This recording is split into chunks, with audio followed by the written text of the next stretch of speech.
Hi students, कैसे हैं? स्वागत है आपका अभिनंदन क्लास में। हम लेकर के आए हैं अध्याय नंबर 4, अहंकारी राजा। जी हाँ प्यारे बच्चों, सारांश है इसका एक अहंकार राजा के लिए। अहंकार मनुष्य के चरित्र का एक दुर्गुण है तथा अहंकारी व्यक्ति हमेशा पतन की ओर अग्रसर रहता है। यदि समय रहते वह सोचते न हो तो उसका अंत निश्चित है। अहंकार की इसी प्रकार की अन्य हानियों का इस पाठ में उल्लेख करने के साथ इससे बचने की सलाह दी गई है। अब क्या सलाह दी गई प्यारे बच्चों, देखिएगा। कहने का तात्पर्य यह है, ये तो राजा की बात हो गई है। अगर किसी के अंदर अहंकार या घमंड वाली जो बातें करते हैं वो आ जाए तो वह उसके उल्टे दिन शुरू हो जाते हैं। राजगढ़ में एक प्रतापी राजा राज्य था। वह बड़ा यशस्वी था। उसके राज्य में प्रजा बहुत खुश थी। उसकी मृत्यु के पश्चात उसका पुत्र रणवीर सिंह राजगद्दी पर बैठा। वह भी पिता की भांति वीर था। थोड़े ही समय में उसने सभी सीमावर्ती राज्यों को अपने अधीन कर लिया। देखेगा, एक प्रतापी राजा रहा करते थे। अब प्रतापी तो राजा थे ही थे, उनका जो बेटा वीर क्या नाम है, रणवीर था, वह भी अपने आप में प्रतापी था। और वह इतना वीर था कि उसने अपने आसपास के जितने भी राज्य थे वो अपने अधीन कर लिया, अपने वश में कर लिए थे। राजा रणवीर सिंह सूरवीर तो बहुत था, परंतु प्रजा की भलाई के लिए कुछ नहीं करता था। वीर था, किसी से भी लड़ सकता था, किसी से कभी भी युद्ध कर सकता था, लेकिन बात जब आती थी अपनी प्रजा के साथ खड़ा होने की तो वह उनके लिए कुछ नहीं करता था। वह निरंतर युद्धों में रहता और उन्हीं के विषय में सोचता, नए नए महल बनवाता, हाथी घोड़े खरीदता और अमोद प्रमोद में जीवन व्यतीत करता। अब देखिएगा, राजा वीर है ना, हमेशा युद्ध लड़ता रहता है, अपने महल बनाता है, पूरा आनंद लेता है जीवन का, ठीक है। लेकिन बात आती है अपनी प्रजा का कुछ नहीं करता। प्रजा के सुख दुख पर तनिक भी ध्यान न देता। कोई भी याचक उसके द्वार पर जाता तो रिक्त हाथी लौटता था। रिक्त मतलब खाली हाथी लौटता था। दान पुण्य से उसका लेश मात्र भी नाता न था इस व्यवहार में प्रजा से। अब देखेगा, वो पूरा जीवन बड़ी अपने खुशमिजाज में काटा है, विलासता में काटा है, पूरा आनंद ले रहा है जीवन का। लेकिन जब बात आती है दान पुण्य की, उनसे करने का कोई मतलब नहीं था और प्रजा से हमेशा दूरी रहता था। ठीक कहते हैं, इस प्रकार इस व्यवहार में प्रजा से असंतोष बढ़ता जा रहा था। अब देखेगा, जो जीवन में अपने आप से जी रहा हो, दूसरों की वे क्यों सुनेगा। और इस बात को देखते हुए प्रजा के अंदर असंतोष बढ़ता जा रहा था। धीरे धीरे वह वनप्राश करने वाले सन्यासियों तक पहुंची। सन्यासियों का उस समय एक महत्वपूर्ण कार्य होता था, वह था कि यदि राजा नीतिपूर्वक शासन न करे, प्रजा को सताए, अतताई हो, तो उसे सन्मार्ग पर लाए, उसे उसके कर्तव्यों के पालन हेतु विश्व कर देना। अब देखिएगा, वानप्रस्थ में जो सन्यासी रहते हैं, यानी कि वह समय जब वन में जाकर के रहना शुरू कर दिया हो, तो उन सन्यासियों की बात की गई है। उनका कार्य है कि जब राजा अपने कर्म पर कार्य सही से न कर रहा हो तो वह उसे आकर के समझाते थे।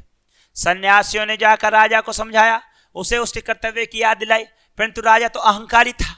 अब देखिएगा, यहाँ पर ऋषि मुनि आते हैं, वे समझाना चाहते हैं, लेकिन राजा अहंकारी है। अब वो सोचता है कि मैं इनकी क्यों सुनूंगा भाई, है ना।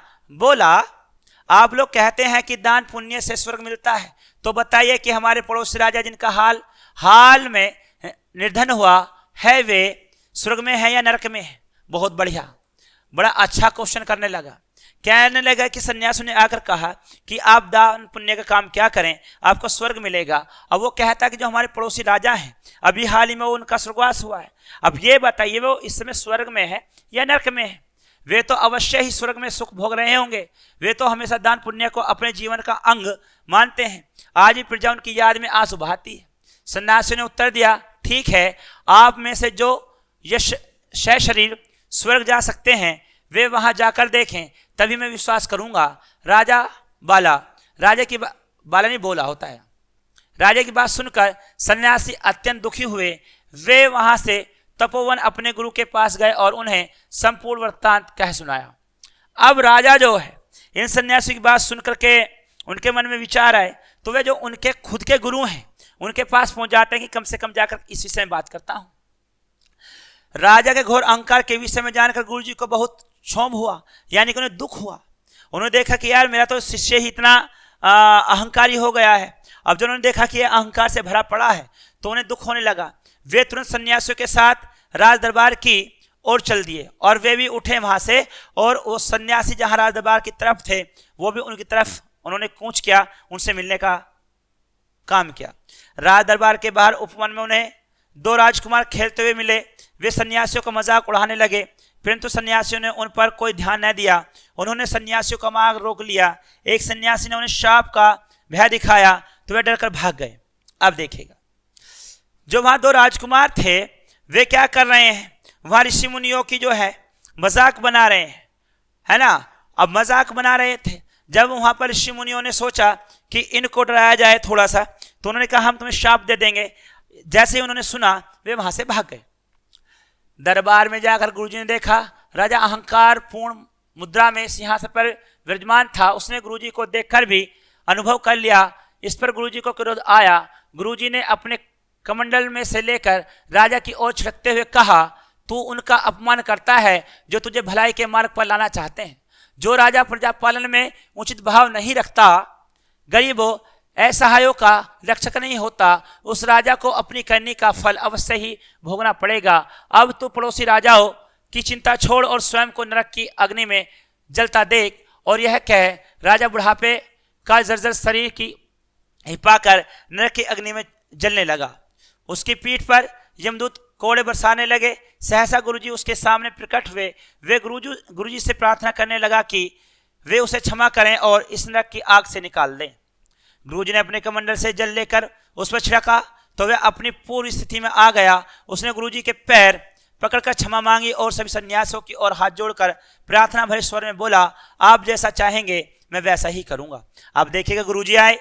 गुरुजी ने देखा कि उसने खड़ा होकर के नमस्कार भी नहीं किया।